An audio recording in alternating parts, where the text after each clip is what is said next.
ready for true happiness, for deep fulfillment, for feeling alive, on purpose, and in control of your life again? It's time to be the bold, brilliant, beautiful woman you were born to be. Welcome to the Purpose Girl Podcast.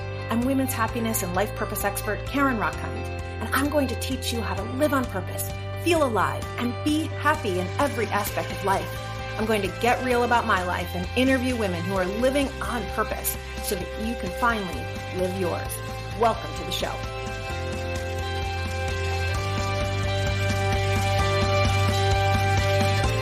Hello, my purpose girls.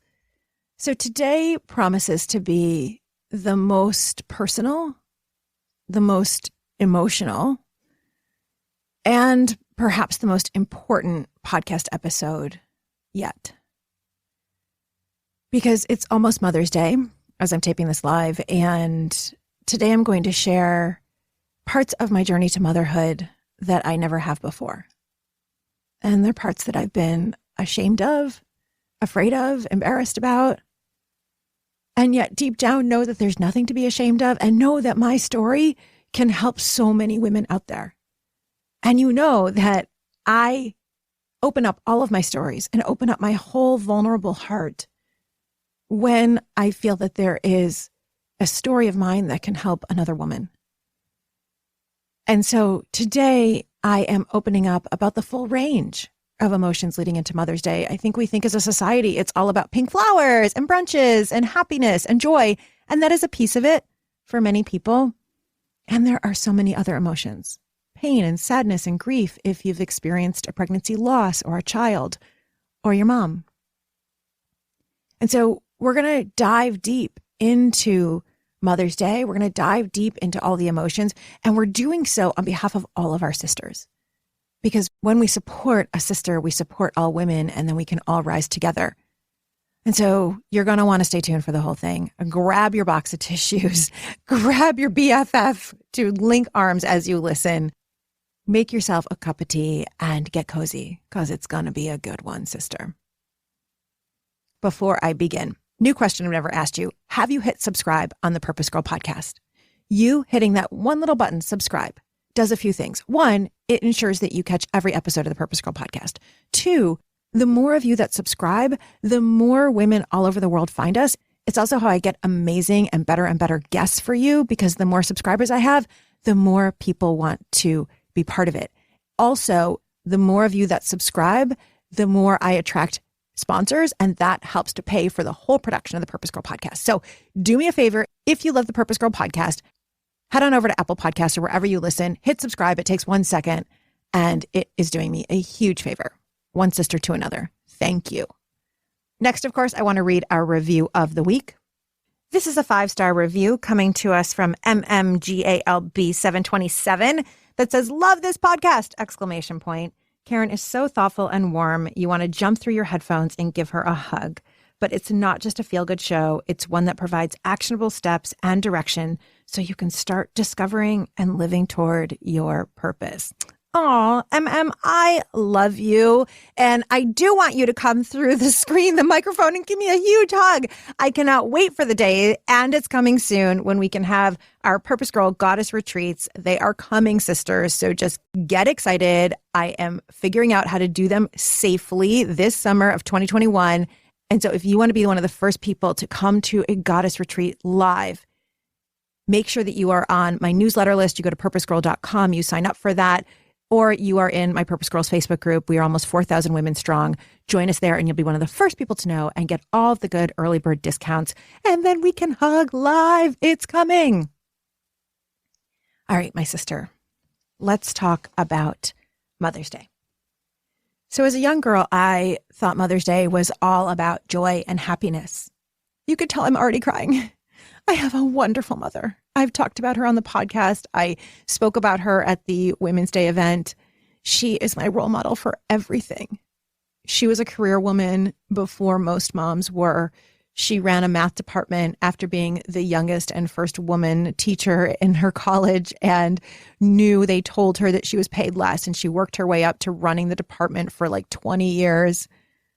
She would fly all over the United States and give talks to community college professors on how to teach digitally. Like, she was a ahead of her time and amazing and all that, while making all of our lunches, all of our dinners, while being the surrogate mom and best friend to everyone. I cannot tell you how many people, one of my cousins lost her mother and my mom became her surrogate mother. I mean, this is my mom. She's amazing.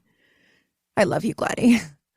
And so I only thought of Mother's Day as this happy holiday, right? This is a holiday I buy cards for my mom. I buy flowers. I find her maybe a sweater or something that she would love. I have surprised her to go visit her. Like, this is what Mother's Day always was to me. It never occurred to me that there were women all over the world and men who found Mother's Day painful until I was one of those women. And if you've listened to the Purpose Girl podcast for any amount of time, you've heard a lot of my fertility journey, so I won't go over all of it again. But I was someone, I didn't even know that I wanted kids. Well, I'll back up. When I was younger, I 100% wanted kids. Like when I was a little girl, no question, knew I wanted kids. When I was married to my first husband, totally. Like I had a plan. I was married at 22. I was going to have baby number 1 by 24, baby number 2 by 27. Like I had a life planned out, and that didn't include divorce at 26. But I chose that, even though he and I had talked about having kids, even though that was like a fun aspect of our marriage, because talking about baby room and colors and names, like all of that is fun. So even though all that seemed fun, I am very grateful that we didn't have kids, because my life would have turned out very differently. But then when I left that marriage to pursue happiness and what happiness meant to me, and what kept coming to me was purpose, that I am here for something. And what I kept discovering in my purpose journey was I'm here to empower women. Then I became so passionate about empowering women and girls and wanting to go into high schools and middle schools and teach girls to love themselves and wanting to speak on stages all over the world at companies and conferences, like doing this. Like this is what I wanted, was to empower millions of women, of you, to like love yourself and love your life and go for your dreams. Having a baby kind of fell off the radar. In fact, I remember sitting with friends in graduate school and saying, when I'm 80, I want millions of women to say, Karen Rockine changed my life more than I wanted any one human to call me mom. How interesting then that just a few months later, I met Josh. And even though his dating profile, yes, we met online, it can work. His dating profile clearly said and showed that he had a son, but I didn't think we would ever get married. He was just going to be like a summer fling for me while I was still in graduate school and planning to move to New York, right? I went to grad school in Philadelphia, where we live now. And so he was just going to be a summer fling. So I didn't really care that he said that he had a kid and I wasn't sure I wanted one. He even asked me that on our first date, or maybe even before that. Hey, you said in your profile you don't want kids, or you're not sure, you know I have one. I'm like, yeah, whatever, it's cool. Because really, I just thought we were going to go on a few dates, maybe have a little fun, and that was it. And it was on our honeymoon. I've shared the story, but as a quick recap, it was on our honeymoon that we kind of accidentally, kind of not got pregnant the first time. So let me paint the picture. We're in Venice, Italy.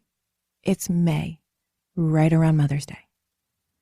Beautiful sunshiny day. We had just arrived the day before. We found a beautiful little courtyard.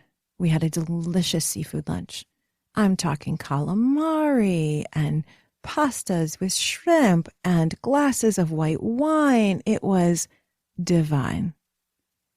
And both a little bit tipsy, we go back to our hotel room. We start kissing. Next thing you know, we're making out. Next thing you know, we're about to have sex. And normally we would use a condom. But in my tipsy state, I said, oh, what the heck? Let's just go for it. And so we didn't use a condom, and I got pregnant. When I found out I was pregnant, I was freaked out, sister. Like, freaked the frick out. I went to my doctor, and she confirmed the pregnancy, and I looked so scared that she handed me a lollipop that she normally gives to kids, right? Like, I looked so scared. I called several friends. I'm like, what the F did I just do? I was freaked out. And I was so happy watching my non-existent yet belly grow, knowing that now the baby's the size of a blueberry, now a raspberry. until I started bleeding. And we went to the hospital. And while waiting to go into a room, I had to pee.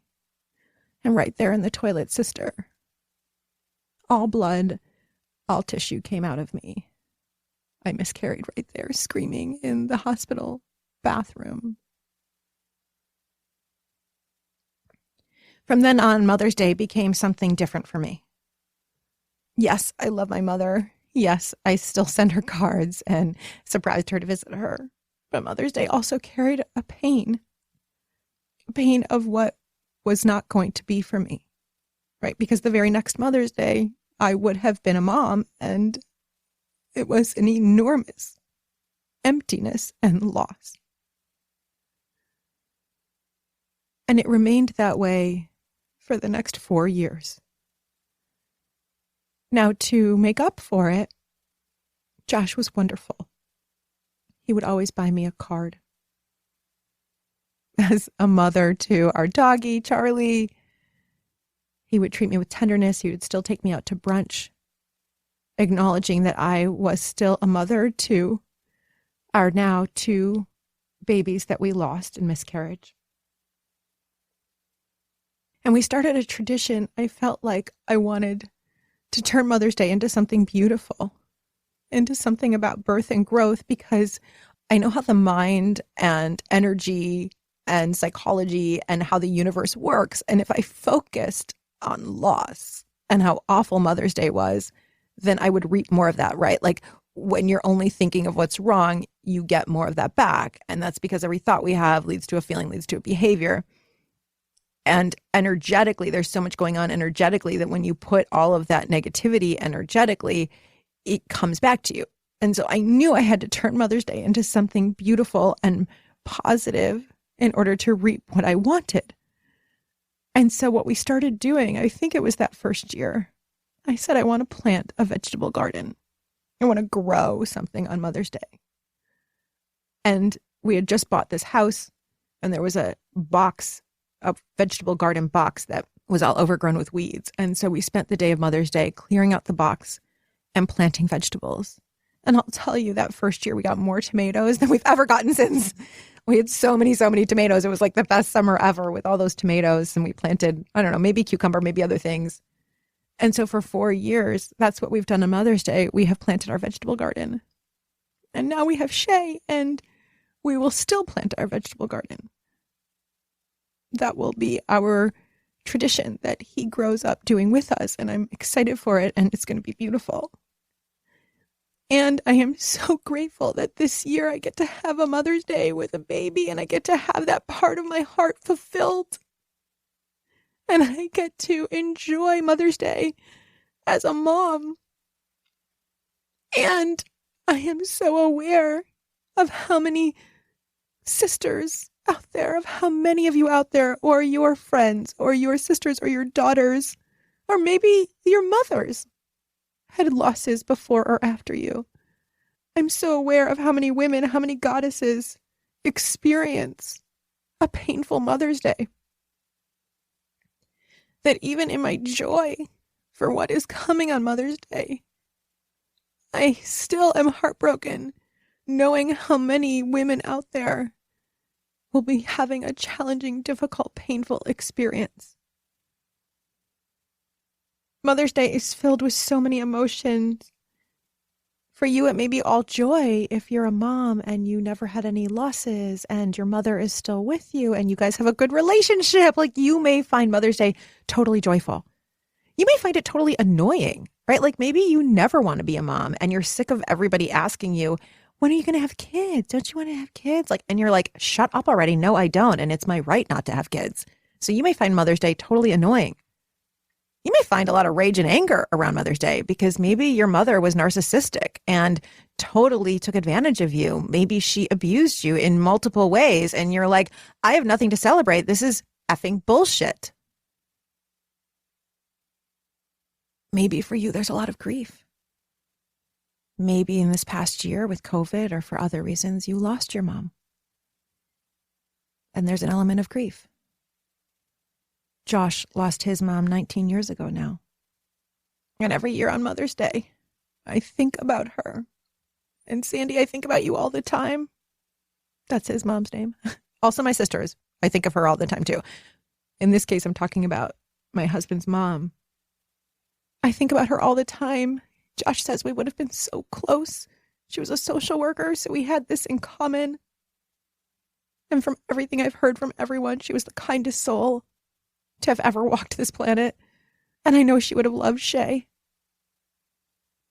And last year in our gardening, we planted a lilac bush, her favorite flower. And we wanted that for Shay. We wanted him to have a piece of his grandmother with him always and as part of our tradition. And so you may experience grief on Mother's Day. You may experience trauma on Mother's Day if you've had miscarriages like I have, or you've had stillbirths, if you've lost babies, you've had children who have died to cancer or birth defects or other issues. Mother's Day may be filled with trauma for you.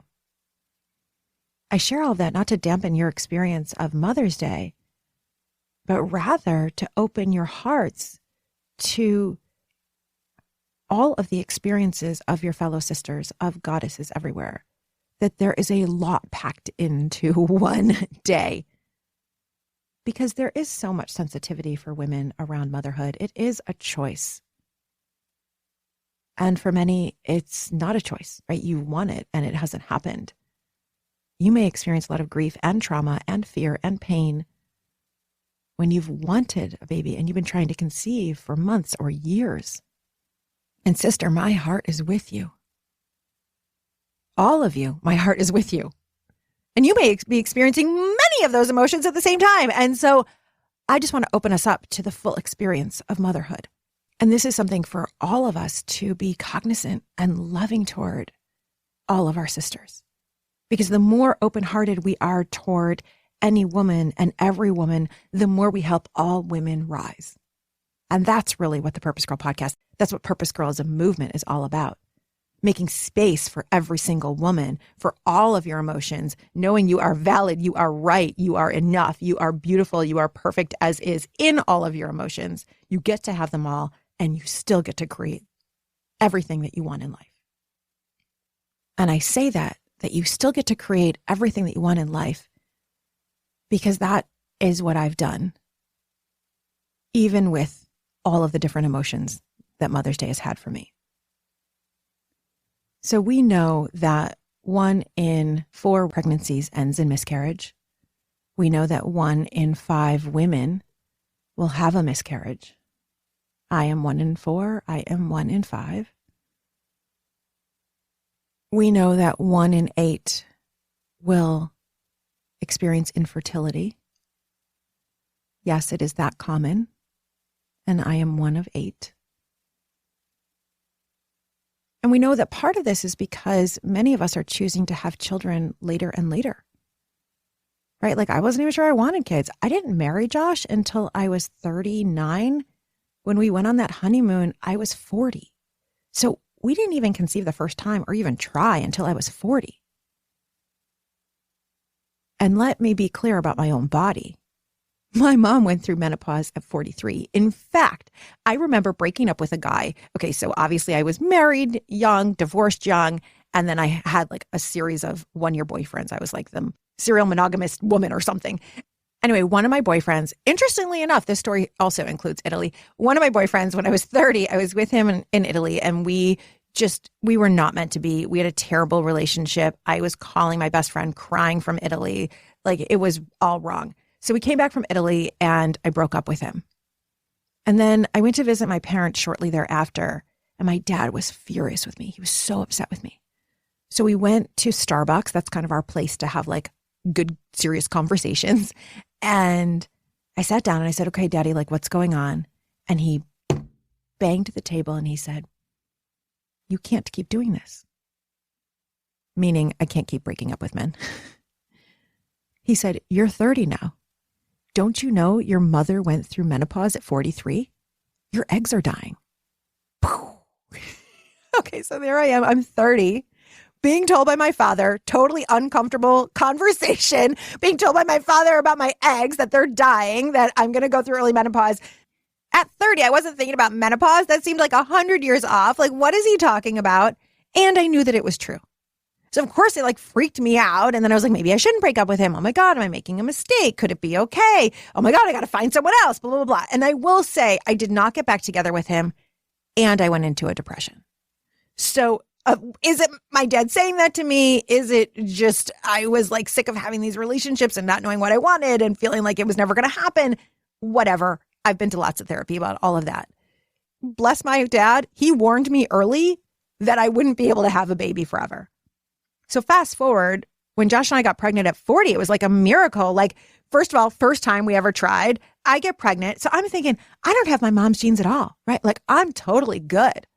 I get pregnant easily. So even when we miscarried, as painful and difficult as it was, and it was difficult, I also had in the back of my mind, I'm going to get pregnant easily. In fact, I can't tell you how many women sent me messages saying, I got pregnant immediately after my miscarriage. It'll happen for you, right? Like I had a miscarriage and like 2 weeks later, I got pregnant. So in my head, I'm like, I get pregnant easily. I'm going to get pregnant again in 2 weeks. Like we got this in the bag. Like I didn't even think twice about it. But I didn't get pregnant 2 weeks later. I didn't get pregnant 2 months later or 2 months after that or a year after that. It was month after month after month of getting my period and feeling so awful and feeling so small that we went to our first fertility doctor. And I think I've mentioned him on the show before. But if you haven't heard it, or to remind you, they did all these tests on us. And the doctor looks at Josh and said, you have the sperm of a 25-year-old. Right. It was like some sort of attaboy conversation. And then he looks at me and he said, you're old. What do you expect? And sister, I was 41, which we know plenty of 41-year-olds that get pregnant. So it's not that I was that old. But remember, my mom went through menopause at 43. And at the time, the doctor gave me less than 2% chance of being able to have my own baby. Because it's not just that I was 41. It's that all of my levels showed I was already in perimenopause. Truth is that I've been having night sweats that you get from menopause way back into my 30s. By that point, at 41, I think my periods were down to like 2-day periods. I indeed do have my mom's ovaries and egg supply. And so that doctor said to me, you should use an egg donor. Thank you for being patient while I cry through this. And I was furious. Who the F do you think you are? Telling me I need an egg donor. I'm not using an egg donor. That is not for me. I can have my own baby. I'm in positive psychology. I can think my way to anything. Positive thoughts lead to positive results. No effing way. No way. I was furious. I couldn't grab Josh's hand fast enough to run out of that building. I hated that doctor. And I said, wait a minute, there's more you can do to help your egg. And there are great books out there that help you to make your egg quality better. It's all about what you eat and what you ingest in your body, and no longer using plastics and using glass containers and no longer having phthalates and BPA plastic situations and everything, and drinking lots of raspberry leaf tea and having acupuncture and giving up gluten and giving up caffeine. And there's so much out there about how to improve your egg quality. And I said, I haven't done any of that. So I'm going to do that. Right. And I even hired a fertility nutritionist, yogi specialist to do private coaching with me. And I cleaned up everything. All the plastic bottles left our house. All of our Tupperware was replaced with glass. All of the products that we used went to natural. Everything changed. No, I haven't had caffeine in 5 years. So no gluten, no caffeine, dairy reduced significantly. Like everything changed. And I did get pregnant again at 43. But if you've heard the Purpose Girl podcast, you know that I lost that baby too. So after some time, about 8 months, it was Mother's Day again. And Josh took me out for a beautiful brunch. And I said to him, let's talk about if we're going to have a baby and how. And someone very close to me had been on an IVF journey for years and had suggested that we try IVF. And I had said, absolutely not. I would rather adopt than do IVF because with adoption, it's a guaranteed sure thing. You have a baby at the end. IVF, I had seen way too many women have multiple tries and say that they've done 9 rounds of IVF and 10 rounds of IVF and years of IVF and no baby and that they've spent $100,000 and all of this. And I thought, if I spend all that money and there's no baby, I'm going to be so angry at myself. I'm going to go out of my mind. Now I'm just going to beat myself up that I didn't do adoption and that was more of a sure thing. So fast forward, we're sitting there, it's Mother's Day, and I said, let's talk about having a baby. Should we? In what way? And we had always said, he knew how I felt. We had always said that we would try adoption before we tried IVF. But sister, the goddess kept whispering in my ear, IVF. And there have been a few times in my life when she whispers in my ear so clearly and so loudly. One of those times was when I was married the first time and feeling so lost and so empty and crying in the shower. And she whispered in my ear, there's more. And another time was when I was being robbed at gunpoint and I thought I was going to lose my life. And she said, oh no, sister, women need you. You're here for purpose. And another time was before the second pregnancy. I had decided I wanted a BMW. I work really hard at Purpose Girl. And I'm like, you know what? I'm going to gift myself a BMW for my next car. I'm doing it. And so we went to test drive and I'm a convertible girl. Okay. I have a Mini Cooper convertible. So it was like, okay, we're going to get a BMW convertible for sure. So that's what we were test driving. And the goddess said to me, SUV. And I said to the goddess while I'm test driving, I said to the goddess while I'm test driving the convertible and the top is down and it's fabulous and beautiful. I said, I'm not getting an SUV. I don't have a baby. Like, if I'm getting an SUV, goddess, you better give me a baby. And again, she said, get the SUV. And sister, that was, I know I'm kind of moving around here in years, but that was, I think, 2 days before I conceived the second child that we then miscarried. So I know that when the goddess speaks to me, I need to listen. And so there we were at brunch. We were sitting in a booth up against the table, beautiful, beautiful, fancy brunch, I remember. And the goddess whispered, IVF. And I wanted to turn toward the goddess. I felt like she was coming from the wall. And I was going to say, I'm not doing IVF. You've seen all these people spend hundreds of thousands of dollars and years and it doesn't work. And my eggs are old anyway. I'm not doing IVF. Get out of here. So then I have this app on my phone. It's a Magic 8-Ball app. It's just like super fun. You know, the Magic 8-Balls, like those toys, or maybe you consider them prophecies, whatever they are. So they look like an 8-ball on a pool table, but you shake them up and they give you an answer, right? So like you might ask them, should I book this vacation? And you shake it up and it'll say yes, no, maybe, or whatever other answers are inside of that Magic 8-Ball. Well, I have a Magic 8-Ball app. It's really just for fun. And so I said, all right, listen, the goddess is whispering IVF to me. And Josh knows what it means when the goddess whispers to me. But we've never said we were going to do IVF. We always were going to do adoption. So let's take out our Magic 8-Ball. So we ask it the question, should we do IVF? Shake up the phone. Yes. Okay, well, there must be something wrong with this. It's just a toy. It's just the phone. Who cares? We ask it, should we adopt? Shake up the phone. No. What? Okay, it's being so clear. I'm like, what the fuck is going on here? Okay, because it is being so clear with us. So we knew that the answer was IVF. But sister, I was so scared. Like my eggs were dying, remember? I already had been told at 41 that I had less than a 2% chance of having a baby. At that point, I was almost 44. And here's what we know.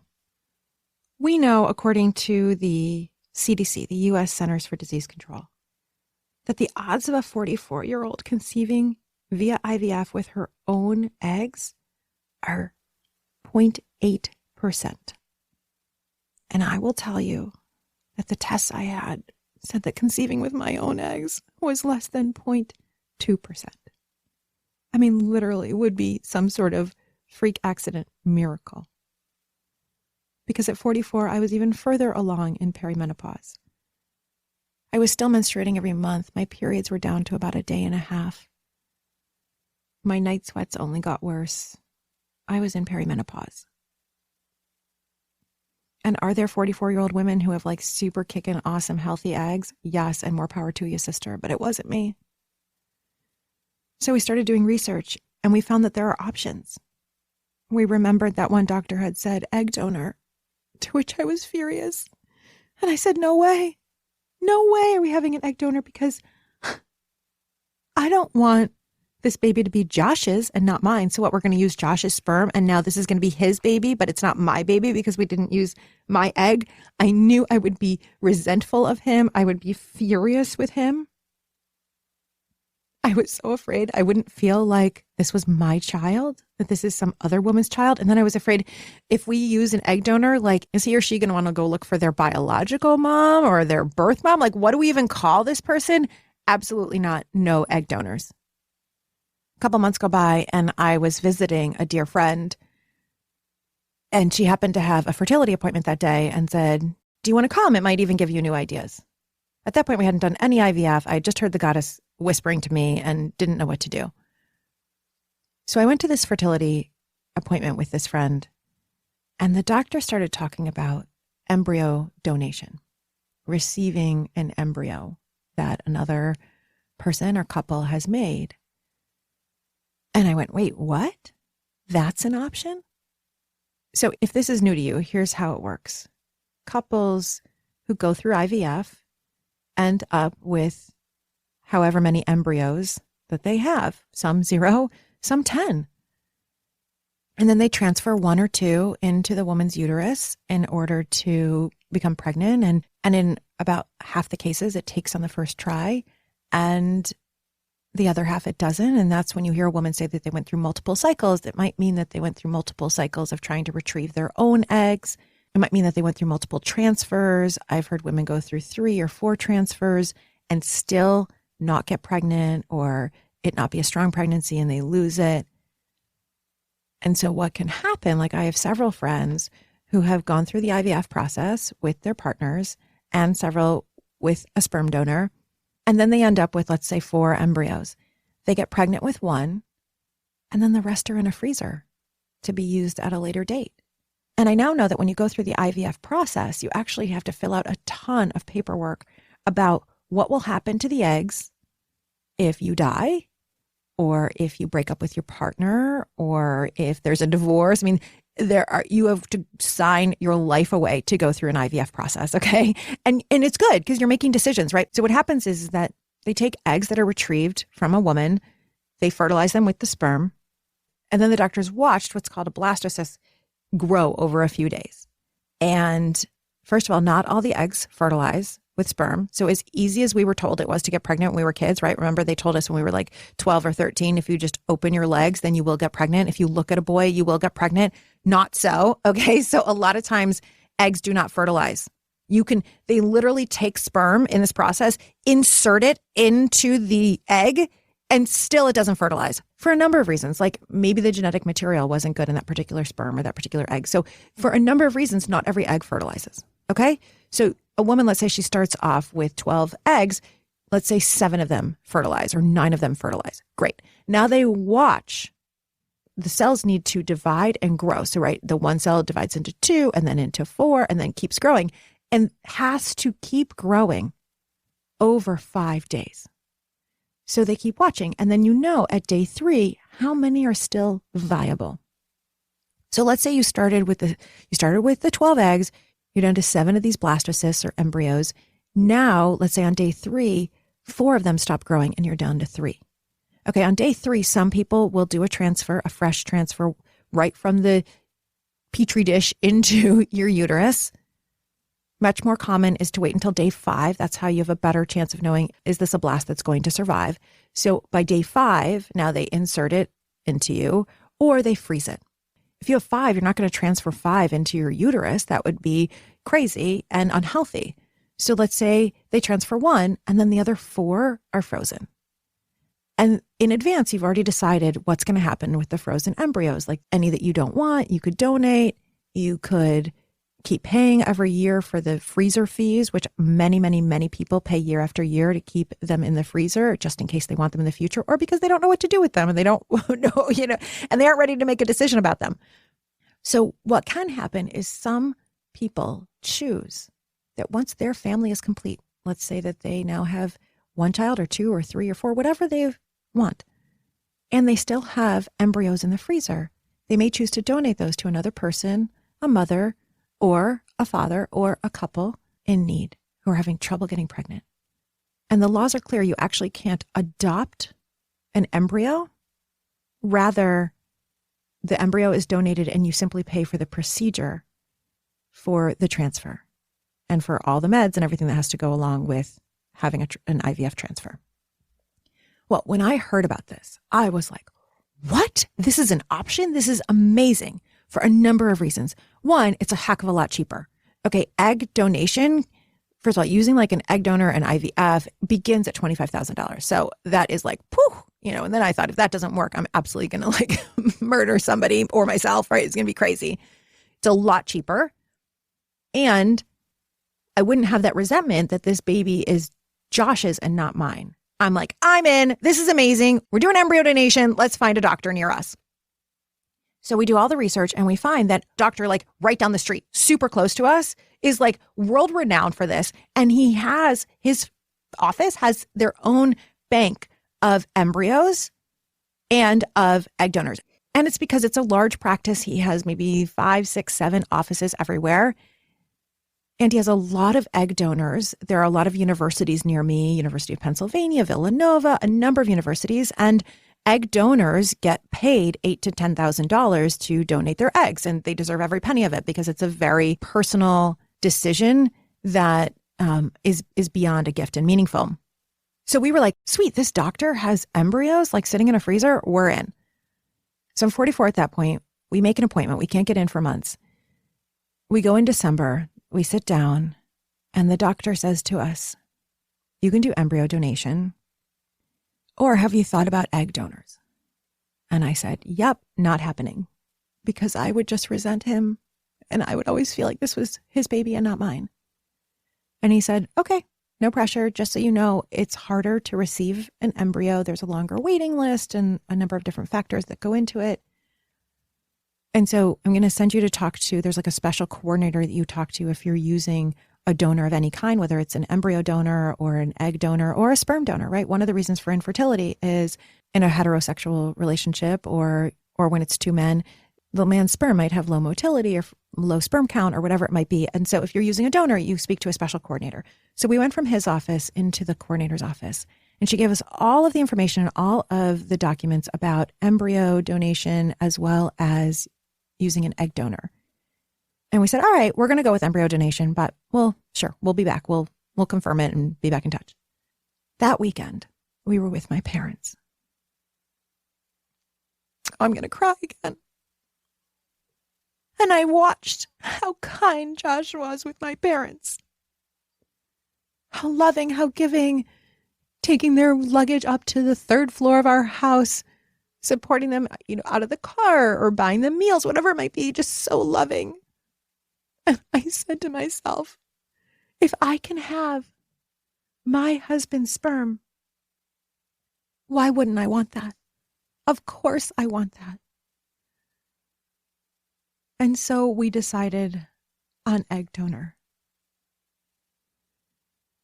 And the truth is that Shay is the product of Josh's sperm and a wonderful, wonderful woman who donated her eggs. And this is the first time I'm sharing this publicly, and you can tell it is a little hard. I have not shared because of shame. Some part of me saying he's not mine, like he's this other woman's child. And I know now 100,000,000% that is not true. In fact, it's so hilarious. Many of you send me messages on Instagram or on Facebook that he looks just like me. And the truth is he does. And I love that.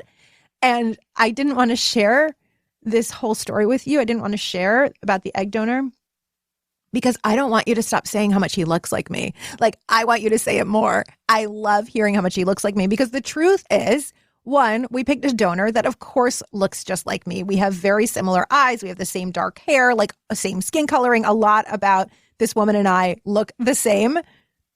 And I just have super strong goddess genes. Like, can we just acknowledge this? So there is something called epigenetics. Yes, there is genetics, of course. The sperm and the egg create the genes of the baby. And we also know that the mother transfers, obviously, so much of her own material during gestation, right? So while Shay was cooking inside me, he was getting all of me. He was getting everything about me. And epigenetics, the idea of it is that there are some genes that will be tripped up depending on use or environment. And so being inside of me, my genes determined which of his genes would actually present.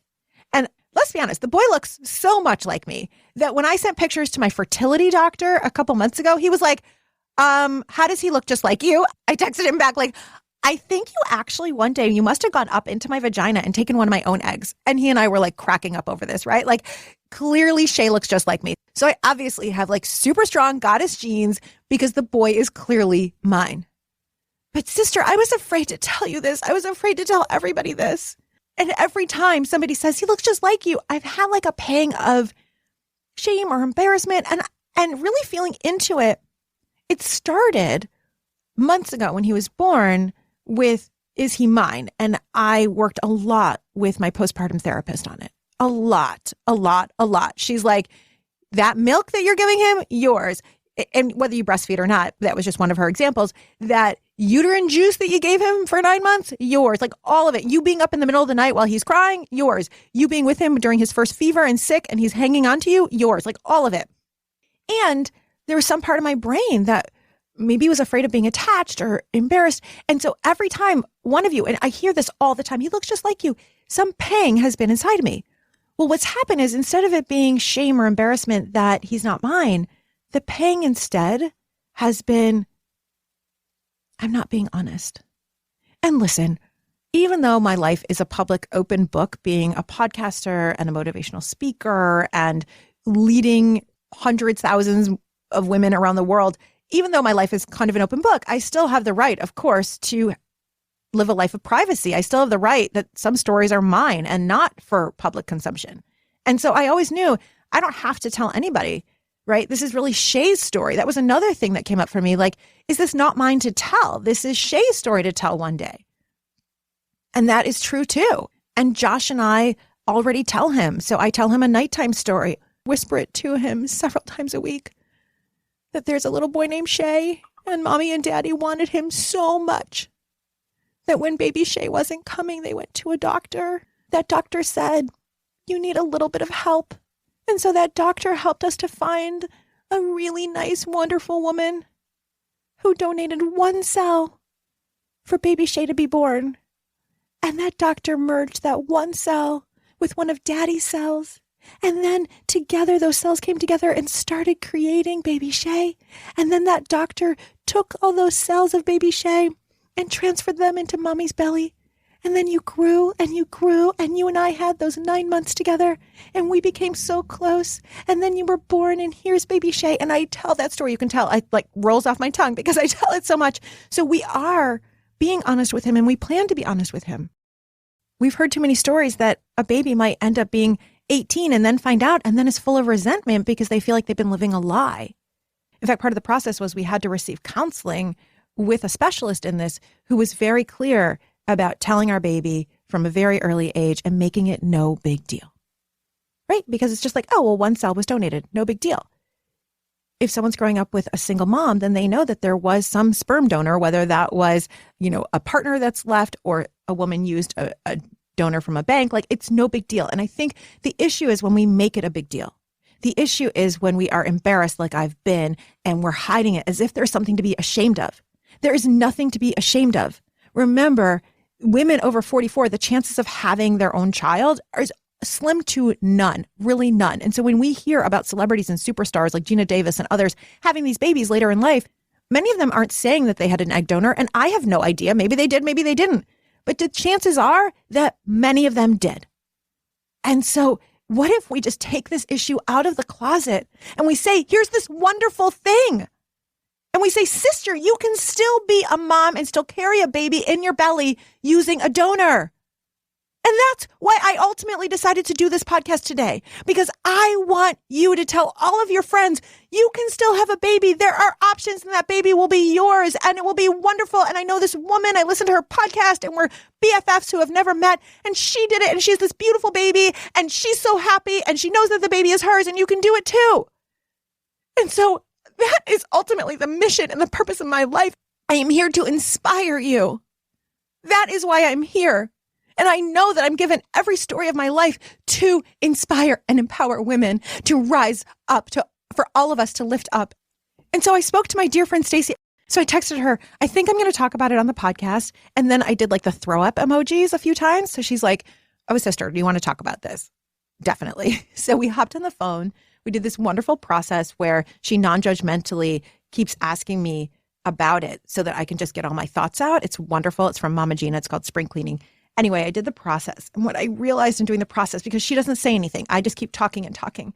Yes, I have these fears about sharing this with you. And the biggest fear is that you will stop telling me that Shay looks like me. So instead, what I'm hoping that you will do is go over to Instagram or Facebook and you will send me 10 more messages about how much he looks like me. So that's my biggest fear, is that people will stop saying he looks like me. So please double down on that. Thank you.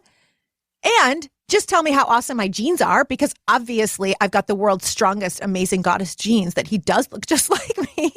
And in talking to my dear friend Stacy, what I came to is I can look at this from a place of shame and pain and embarrassment, or I can stand proud. Look at how much I wanted my baby, that I was willing to go through all of this, $40,000 later, multiple loans, like the whole thing. Had a beautiful woman who also gave me some money for it. Thank you to Patty out there. So I can have that embarrassment, or I can be so proud and so like shiny and glittery and look at me. I did all this. We did all this for our amazing, beautiful boy.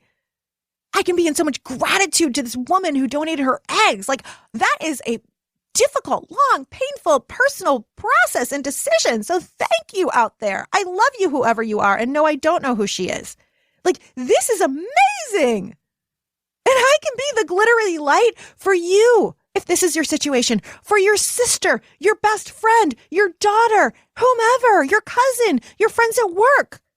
It's always a choice, sister, right? You always hear me say, I choose. And so in this moment, I am choosing to shift the story and to be so proud that I received help, that I used an egg donor, and that Shay, my beautiful, beautiful boy, is the product of that generosity from that woman.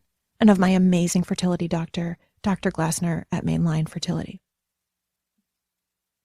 And so I may have a vulnerability hangover tomorrow sharing this. I may be like, what the F did I just do? Because this is personal.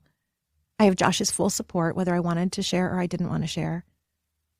And this is Shay's story, ultimately. And I want every woman to know that this is possible. And of course, if this didn't work, adoption was an option. And if that didn't work, there's always the option of saying, and what else am I here for? Do I want to foster children? Do we want more animals? Do we want to move to Greece and live in a 5-star villa somewhere? Like, everything, no matter what, we can always choose what we do with it. And so, as we go into this Mother's Day, I have so much gratitude for that beautiful 26-year-old woman who donated her eggs and who apparently is my twin. I have so much gratitude for my own mother for being there throughout this whole process, standing by me, being such a great mom to me, a great mother-in-law to Josh. She treats Josh like her son, not like her son-in-law. So much gratitude for Josh's mom for giving birth to him and raising such a beautiful man. I have so much gratitude to Shay for choosing me. I have so much gratitude for Dr. Glassner, for his nurses, for the whole staff. I love you all so much. And I have so much love for every woman out there. No matter what you are feeling and experiencing this Mother's Day, know that you have me as your sister, as your friend. We are in this together.